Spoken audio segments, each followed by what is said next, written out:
Pemirsa, kasus Vina dan Eki Cirebon kian pelik meski kasus Vina dan Eki telah inkrah sebagai kasus pembunuhan. Namun kini di sidang peninjauan kembali Sakatata justru muncul banyak kesaksian yang mengarah pada peristiwa kecelakaan. Lalu mana yang benar? Kita akan membahasnya bersama mantan Kabareskrim Polri sekaligus saksi ahli sidang peninjauan kembali Sakatata, Komjen Pol Purnawirawan Susno Duaji serta kuasa hukum Ibtu Rudiana Pitra Romadoni Nasution. Selamat malam Pak Susno, selamat malam Pak Pitra. Selamat malam, Dina Pitra.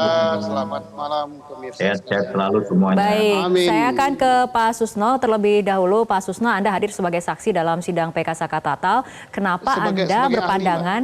Ahli. Baik, sebagai saksi, sebagai ahli dalam PK Sakatatal, kenapa Anda berpandangan kasus tewasnya Vina dan Eki ini bukan kasus pembunuhan?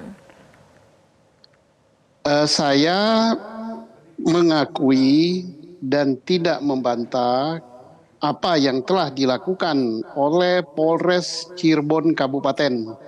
Masyarakat setempat menamakan Polres Sumber. Mereka memproses dari awal sampai dengan pada kesimpulan ini kecelakaan. Dan sampai sekarang kasus yang ada atau perkara yang ada di Cirebon Kabupaten di Polres Sumber itu sudah tuntas, tidak dilimpahkan baik ke Polres Ciko, Cirebon Kota, tidak juga dilimpahkan ke Polda, tidak juga ditarik oleh Polda, tidak juga diminta oleh Polres Ciko, Cirebon Kota. Nah, jadi berarti mereka sudah tuntas. Dan saya tidak menganggap bahwa apa yang ada di Cirebon Cirebon Kota yang sekarang menjadi heboh ini kecelakaan lalu lintas, karena beda kasusnya. Kasusnya berbeda. Nah, laporan polisinya pun berbeda. Nah, yang di Cirebon Kabupaten TKP-nya di atas jembatan. Dan itu sudah mereka proses, sudah mereka mintakan visum, sampailah pada kesimpulan itu. Sudah selesai. Nah, ternyata visum itu tadi ditunjukkan oleh Hotman ya, yang dia berkesimpulan begitu. Ya bagus saja, karena dia mempersoalkan untuk laporan polisi yang ada di Cirebon Kota, bukan laporan polisi yang ada di Cirebon Kabupaten. Dan juga yang berwenang menentukan dan menilai visum itu adalah ahlinya. Bang Hotman sama saja dengan saya, kita tahu tapi tidak berwenang untuk menentukan ini itu karena keahlian kita tidak di situ gitu. Oke. Jadi kasusnya berbeda, laporan polisinya berbeda gitu. Oke, Pak Susno, jika ini dipandang ataupun dilihat dari kasus pembunuhan, Anda juga kemudian menyoroti mengenai lokasi TKP pembunuhan. Kenapa kemudian ini menjadi perhatian ataupun sorotan Anda, Pak Susno? Ya, kalau yang di kabupaten mau ditarik, yang kabupaten lalu lintas ya, kecelakaan lalu lintas mau ditarik jadi pembunuhan, maka kita tentukan dulu di mana lokasinya. Nah, karena dalam pidana itu kan harus jelas locus delicti dan tempus delicti. Tempus delictinya oke lah sama. Tapi kalau locus delicti atau lokasi TKP di atas jembatan itu adalah lokasi Polres Kabupaten. Polres Kabupaten ini dia punya kepolisian namanya Polres Kabupaten Cirebon. Dia punya kejaksaan sendiri dan dia punya pengadilan sendiri. Nah, terus kalau misalnya Cirebon Kota punya laporan polisi pembunuhan, boleh-boleh saja dan laporan itu masih ada. Kemudian yang dilaporkan di Polres Kota Cirebon yang kelak kemudian ditarik menjadi laporan polisi yang diproses oleh Polda Jawa Barat. Boleh, karena Polda Jawa Barat punya wilayah seluruh provinsi Jawa Barat. Nah, oke, kita misalnya bertanya, di mana lokasinya? Nah, lokasinya tentunya tempat yang ditemukan banyak barang bukti di situ dan menunjukkan itu lokasinya dan ada saksi yang melihat langsung. Nah, dia tentukan dua, satu di showroom, dekat showroom. Nah, disitulah nantinya akan ada apakah di situ ada jenazah, apakah di situ barang bukti untuk melakukan kejahatan seperti sepeda motor, Baik. samurai, terus apalagi balok atau apa. Dan tentunya di situ berceceran darah. Oke. Dan berpindah ke SMP 11. Apakah di SMP 11 itu karena sepeda motor yang dilihat oleh saksi Aib ada 4 katanya sepeda motor dan di situ Baik. tentunya akan banyak juga. Nah, inilah kita untuk menentukan lokus delikti itu di mana ditemukan alat bukti, saksi, korban dan sebagainya. Ya. Oke, baik Pak Susno, saya akan ke Pak Pitra tanggapannya terutama mengenai sorotan Pak Susno mengenai lokus delikti ataupun lokasi kejadian perkaranya. Baik, Mbak, terima kasih.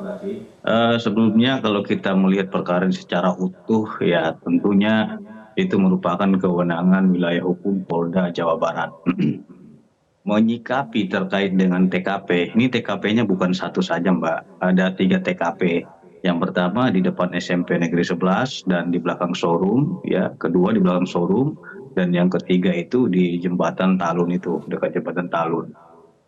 Jadi di SMP Negeri 11 itu, ya TKP 1 itu tepatnya di Jalan Perjuangan, Kelurahan Karya Mulia, Kecamatan Kesambi, Kota Cirebon atau Cirebon Kota. Terus yang di belakang showroom itu juga itu tetap di Karya Mulia dan Cirebon Kota. Sehingga yurisdiksi wilayah hukum berwenang dalam kasus tersebut harus ditangani oleh Polres Cirebon Kota. Dan penanganan kasus tersebut juga cuma 3 hari di Polresta Cirebon Kota dan langsung dilimpahkan ke Polda Jawa Barat yang lebih berwenang lagi mendalami secara keseluruhan atas 3 TKP tersebut sehingga dilakukan pendalaman dan penyidikan secara utuh seperti itu, Mbak.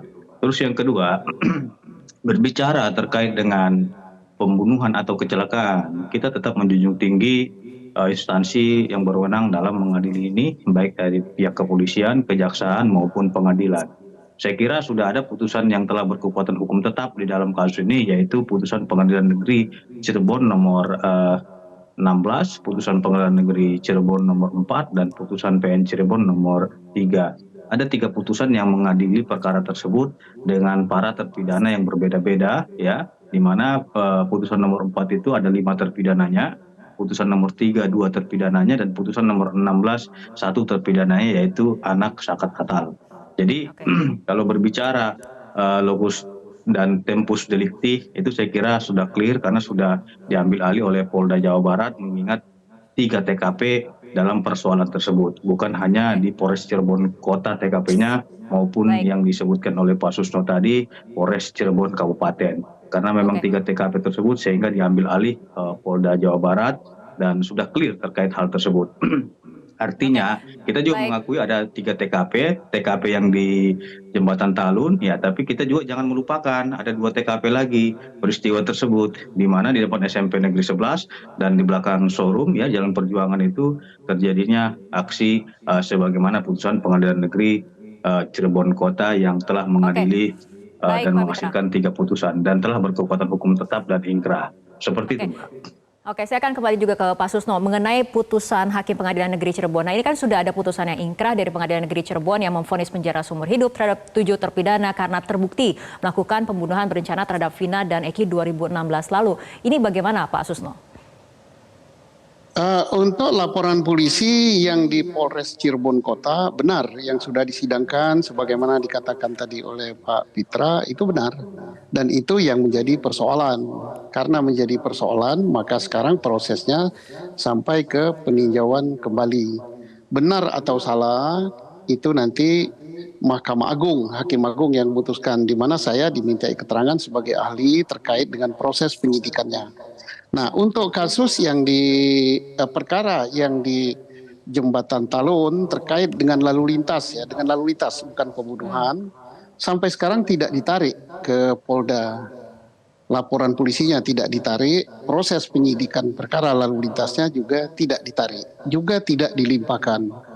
Nah, karena tidak ditarik, tidak dilimpahkan, dan proses kecelakaannya kecelakaan tunggal, berarti tidak ada pelaku, tidak ada tersangka. Ya, selesai. Nah, sekarang bagaimana untuk laporan polisi pembunuhan yang ada di Polres Kota? Nah, ini kita tunggu.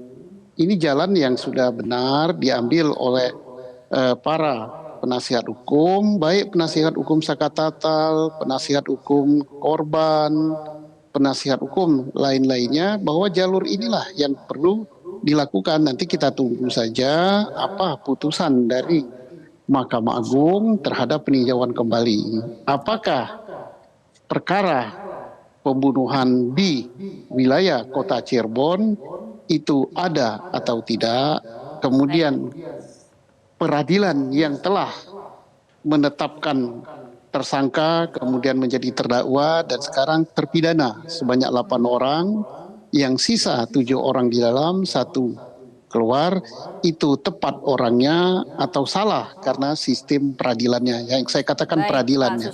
Oke, baik Peradilan Pak di Susno sini dan juga artinya mulai dari polisi, jaksa sampai hakim. Kita tunggu aja putusan TK. Nah, oke, baik Pak Susno dan juga Pak Pitra, di segmen selanjutnya kita akan membahas mengenai apakah PK Sakatatal ini akan diterima atau tidak. Kita akan lanjutkan kembali perbincangan usai jeda berikut. Pemirsa, kita lanjutkan kembali perbincangan. Pak Susno, untuk sidang PK Sakatatal ini menurut Anda apakah PK Sakatatal akan diterima?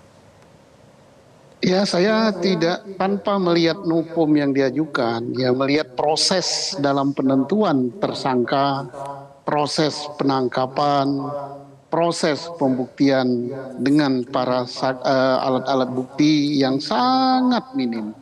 Saksi saling bertentangan, berarti gugur ya. Kemudian surat tidak ada, keterangan ahli juga begitu, tidak menunjuk bahwa ini mati atau meninggal karena dibunuh. Kemudian apalagi pengakuan atau keterangan para terdakwa sebagian besar ditarik. Saksi juga begitu banyak ditarik. Kemudian sama sekali tidak ada bukti-bukti terkait dengan bukti saintifik. Ya, selain daripada visum. Visum itu tidak menunjukkan siapa pelakunya dan hanya mengatakan bahwa trauma benda tumpul. Jadi tidaklah dia saling berkaitan dengan alat bukti lain, tidak bersesuaian. Nah, aneh bin ajaib, hakim waktu itu memutus hukuman seumur hidup, terkecuali untuk anak di bawah umur. Nah, maka itulah yang jadi persoalan saat ini. Dan saya berbagai kesempatan saya katakan bahwa kasus pembunuhan sama sekali bukan tidak terbukti, tapi tidak ada kasusnya. TKP-nya pun tidak ada, apalagi alat buktinya.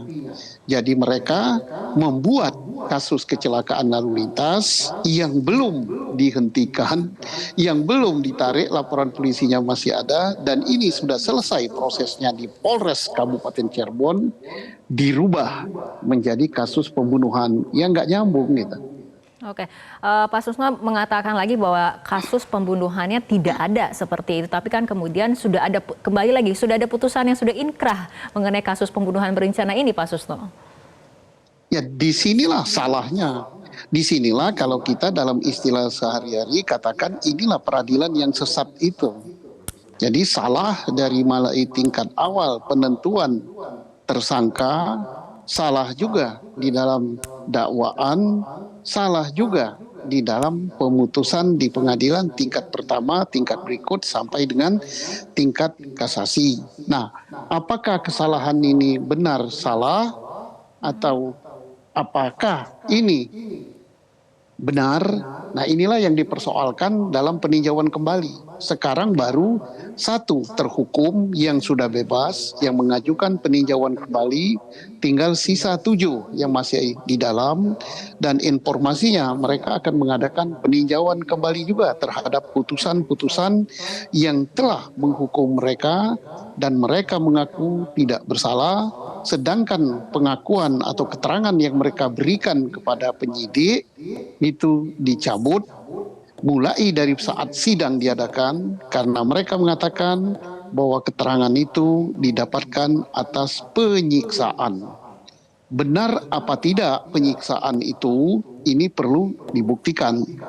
Nah, siapa yang membuktikan selain dari aparat kepolisian, yaitu Propam, kemudian Wasdik, kemudian Irwasum, kemudian lagi ada Kompolnas. Kita kan supaya dia lebih netral lagi, sebaiknya ya silakan. Apakah Baik. Komnas HAM akan turun juga dalam hal ini?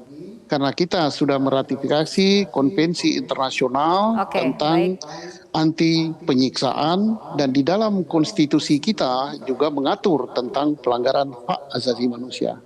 Oke, baik, kita tunggu saja bersama bagaimana kelanjutan dari PK Saka Tatal ini, apakah akan diterima atau tidak. Baik, terima kasih Pak Susno dan juga Pak Pitra telah berbincang bersama kami malam hari ini dalam Prime Time News. Jelajahi cara baru mendapatkan informasi. Download Metro TV Extend sekarang.